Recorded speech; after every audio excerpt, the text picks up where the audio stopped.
Hey there, welcome back to another episode of English Ear Training Podcast. I'm Eva, your host. And as always, I'm really happy that you're here, ready to practice your English listening in a slow and natural way. In today's episode, we're going to talk about something that many people dream about: studying in film school.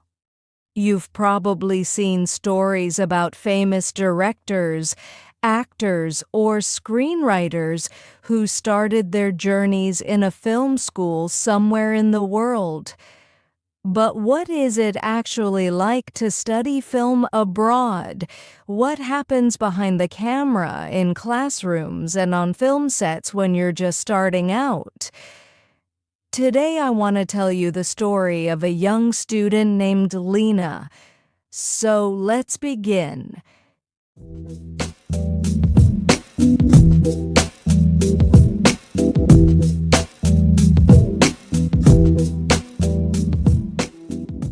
Lina's from Argentina, and ever since she was a teenager, she loved movies. Not just watching them, but imagining how they were made. When Lina was 18, she decided to follow her dream and study film abroad. After months of research, she chose a university in Canada that offered a strong film production program. The school was known for its diversity. Students came from all over the world, and many of the classes were hands-on, meaning students actually got to use professional cameras and create short films from their first semester. Leaving home wasn't easy for Lina. Her parents supported her, but they also worried. She had never lived outside Argentina before, and her English wasn't perfect. Still, she packed her suitcase, brought her camera, and took the long flight to Toronto. When she arrived, everything felt new. The weather, the food, the sound of people speaking fast English all around her. Even ordering coffee felt like a small challenge. She sometimes repeated phrases quietly to herself. "Medium latte, please," just to make sure she sounded confident. The first few weeks were overwhelming. The word overwhelming means there was too much happening at once, too many new things, new faces, new sounds, and new challenges. Everything felt a little too big to handle at first. So in class, she sometimes struggled to understand the professor's instructions. Film vocabulary in English was much more technical than what she had learned before. She often wrote down words she didn't know and looked them up later. Let me explain a few of them here. Maybe you'll find them interesting too. One word was aperture. In filmmaking, aperture means the small opening in the camera lens that controls how much light enters the camera. A wide aperture lets in more light and makes the background look blurry and soft. You often see this effect in emotional close-up scenes. Another new term was focus puller. That's the person on set who makes sure the image stays sharp when the camera or the subject moves. It's a very important job. If the focus puller makes a mistake, the entire shot can look blurry. And then there was color grading. This means adjusting the colors of a film after it's shot to create a certain mood. For example, a sad scene might have cooler blue tones, while a romantic one might use warmer colors. These technical words were difficult at first, but Lina found them fascinating. She realized that learning filmmaking in English was also a way to expand her vocabulary and understand how professionals talk on set. Slowly, she started to adjust. She found a small group of international students from India, Korea, and Italy who were also studying film. They formed a team, helping each other with projects and sharing food and stories from home. During lunch breaks, they often compared accents and slang words in English. They laughed when one of them pronounced camera differently or when they mixed up idioms, but over time their English got better naturally, just by talking about what they loved. One of her first big assignments was to make a short film about an emotion without using any dialogue. Lina was nervous. She wasn't confident with her English yet, but this project didn't require words, just images, music, and emotion. She decided to film something simple, a story about loneliness in a big city.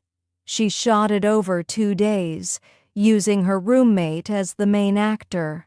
They filmed near a train station, under the gray winter sky, with the sound of footsteps and distant traffic in the background. When the class watched her film, everyone was quiet for a moment. Then her professor smiled and said, "You made us feel something." That's the hardest part of filmmaking. It was a small moment, but it gave Lina confidence. As the months went by, she learned more about the reality of film school. It wasn't just about creativity and passion, it was also about hard work. Students spent long nights in the editing lab, sometimes until 2 or 3 in the morning. They carried heavy equipment, planned shoots in freezing weather, and often had to fix problems on the spot when something didn't go as planned. Once, during a night shoot, their camera battery died halfway through. They didn't have a backup, so they used their phone's flashlights to light the scene. The result wasn't perfect, but it taught them how to stay creative under pressure. Lina learned how to collaborate, how to take feedback, and how to stay calm when things went wrong. She also discovered that film school wasn't about competing with others. It was about finding your own voice. During her second year, Lina took a course in screenwriting. At first, she felt insecure about writing in English. She often used a dictionary and asked her professor to check her grammar. But one day, her professor told her something that changed her perspective. He said, "Don't worry about perfect English. Focus on what you want to say. Your accent, your background, your experiences, they're part of your storytelling." That advice changed everything. Her scripts became more personal and authentic. She started exploring themes like immigration, language barriers, and identity, things she was living every day. The word immigration means moving to live in another country, often for study, work, or a better life. Her classmates loved her stories. They said her films felt real because they came from the heart. By the time she graduated, Lina had made 3 short films, worked as an assistant director on a classmate's project, and edited 2 documentaries. Let's pause here for a second. Do you know what an assistant director does? It's the person who manages the shooting schedule and keeps everything organized on set. They make sure the actors are ready, the lights are set up, and the camera rolls on time. It's a stressful job, but also one that teaches leadership and teamwork. And when Lina worked on documentaries, she learned another side of filmmaking, how to tell real stories about real people. She said that editing documentaries taught her patience and the power of listening. She didn't become famous overnight, but she gained something more valuable: confidence. She realized that filmmaking isn't only about talent, but about persistence, teamwork, and the courage to tell your story, no matter where you come from. After graduation, Lina decided to stay in Canada for a year to gain more experience. She worked on small sets, helped with lighting and camera work, and slowly started building a network. She said the hardest part wasn't the technical side. It was believing in herself when things didn't go perfectly.